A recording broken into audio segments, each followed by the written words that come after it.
నేను రేపు నెక్స్ట్ సెషన్లో కలిసినప్పుడు నేను చెప్తాను, మేము పత్రికా సమావేశం పెట్టానండి, దాంట్లో మీరు అసలు పత్రికా సమావేశం పెట్టట్లేదు, మీరు దొరకట్లేదు, ఆ రోజు ప్రశ్నిస్తానంట, ఆ రోజు ఇది అన్నారంట, అది ఎక్కడలేదు, అసలు మీరు ఉన్నారా లేదా, భౌతత్వం పెడితే ఎత్తుక్కోవాలని అంటున్నారండి మా మా మా సోదరులందరని చెప్తాను కూడా స్పీచ్లోనే కదా. కానీ చాలా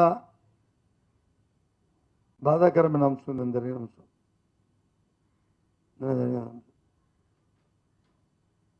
నేను 15 సంవత్సరాలు మంత్రిని చేశాను,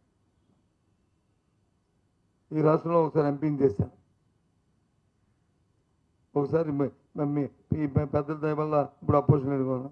ఇంత బాధ్యత లేకుండా ఇప్పుడు కూడా ఏ రోజు కూడా ప్రవర్తిస్తాను ఈ అంశం పట్ల.